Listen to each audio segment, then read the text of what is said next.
With the plethora of games released these days, it can be difficult to know what's out there.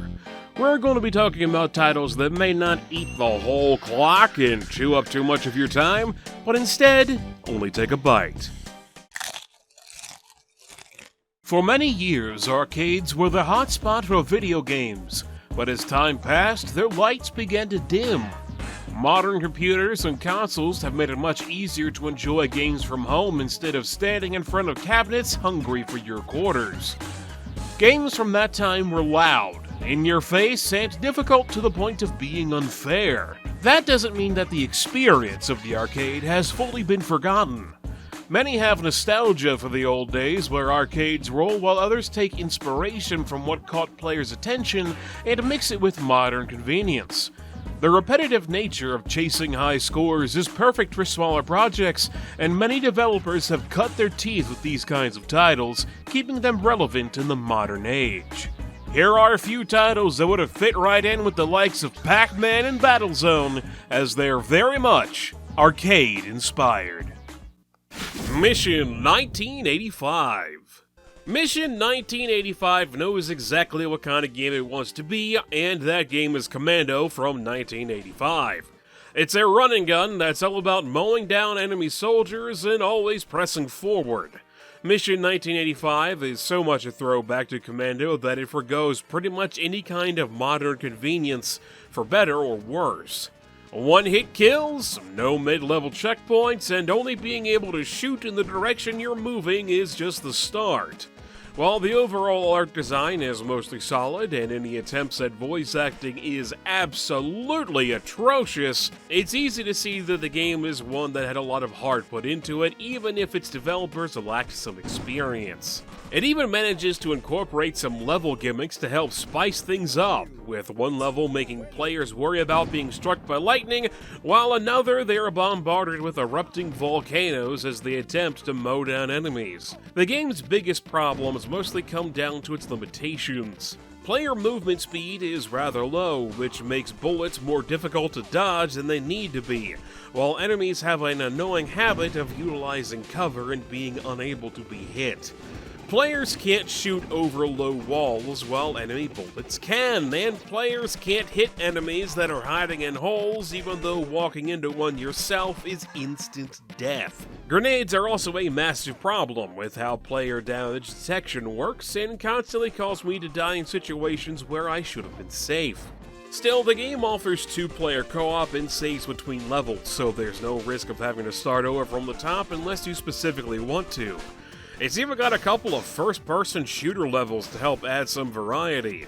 Mission 1985 may not always hit the mark, but when it does, it offers an entertaining experience compatible to its inspiration, with a few ideas that sometimes let it push past it. IS Defense. With modern-day VR headsets, it's hard to remember that virtual reality is far from a new concept and something games have been trying to accomplish for a long time. And for a good amount of that time, the best you got could only be found in the arcade. The VR3 Vortex was one such virtual reality arcade cabinet that introduced the world to Beachhead 2000 and multiple similar titles that tasked players with controlling a stationary gun emplacement while defending it from waves of invaders. IS Defense takes liberal inspiration from this idea and mixes it with some politics from its release year of 2016. The game takes place in a fictional version of 2020, where ISIS, also known as the Islamic State, are invading Europe, and it's up to one lone gunner to stop them. The onslaught of enemies this game throws at its players is massive, and everything's presented rather well, with over-the-top explosions and a whole heck of a lot of carnage. Players really only get their hands on one main weapon, a stationary machine gun, but also have access to a rocket launcher to help deal with more armored targets. IS Defense also brings in some mechanics from multiplayer modern military shooters with killstreak rewards. Filling up the killstreak meter will allow players to call in things like attack choppers and bombing runs in the hopes of alleviating some of the pressure of each level's constant attack. There's even an upgrade system to unlock throughout the game's short runtime. These additions help alleviate the monotony stationary defense games like this can have, And IS Defense is overall a blast to play and a great take on this style of game. Heavy Burger. Heavy Burger is a bit of an odd title, as while it's not a classic arcade game, it's sort of made up of a bunch of titles that are. The game's a top-down twin-stick shooter that pits two teams of 2 players against each other in arenas inspired by 6 classic Data East titles. Players take on the role of Peter Pepper from Burger Time and fight not only each other but each arena itself as they try to nab a bag of money and deposit it in a bank at the end of a line of arcade cabinets. Successfully moving the bag from one side of the screen to the other transitions to the next title in the line, which are all arcade classics such as Heavy Barrel, the aforementioned Burger Time, and even something like Lock and Chase. While the game's main design is 4-player local multiplayer, it does surprisingly have bot support, as well as a slew of challenges to take on yourself. The only real downside to Heavy Burger is its overall repetitive nature.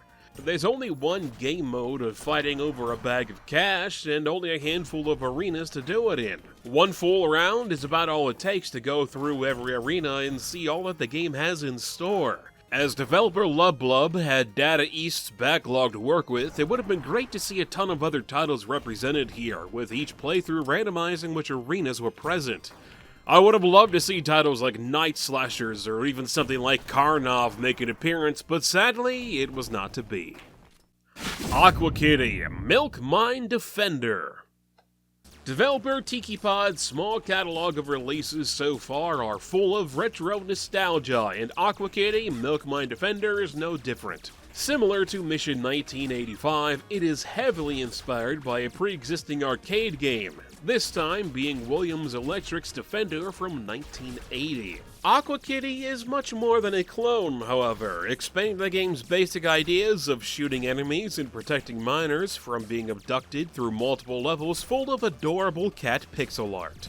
Defender's unique mechanic of being able to leave one side of the screen and teleport to the other is fully present here, but with a twist that players are on a submarine underwater instead of a spaceship in, well, outer space.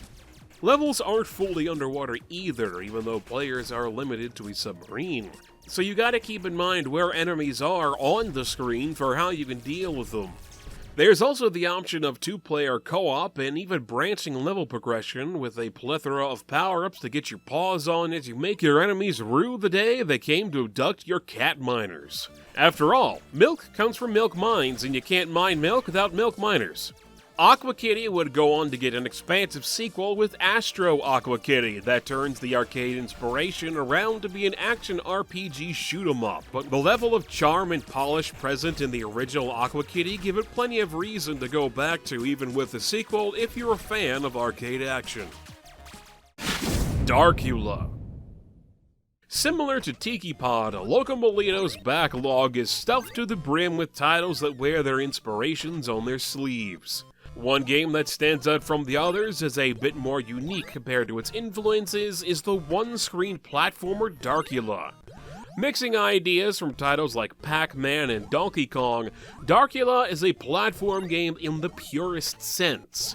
While it doesn't do anything overly fancy on the whole, it's able to really capture the overall vibe of the classic arcade, while still keeping a modern feel, making it much less awkward to play than some of those classic titles.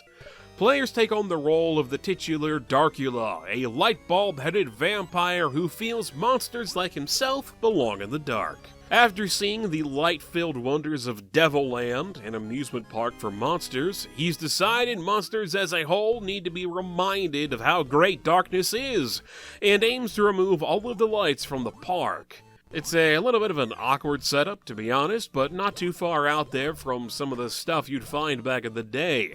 The goal is rather simple: run and jump through each level, collecting light bulbs for points, and try to grab them all without dying and before the time runs out.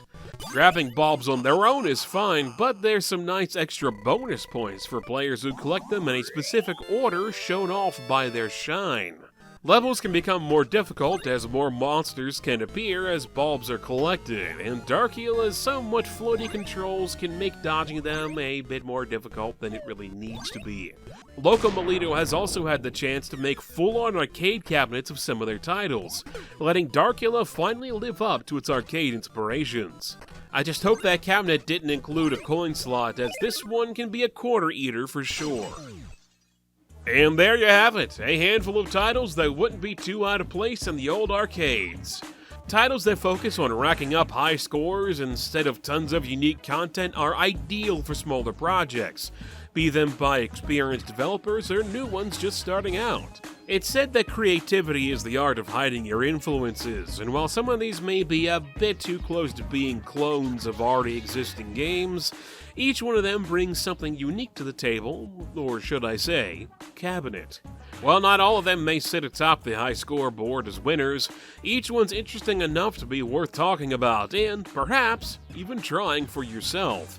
As always, I'm a MegapieMan. Let me know what you think of this video in the comment section, and I'll talk to you guys later. Want to see more of my stuff?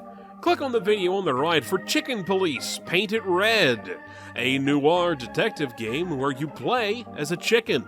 Or click on the right for another episode of Bites, this one focused on the spooky, strange, and surreal.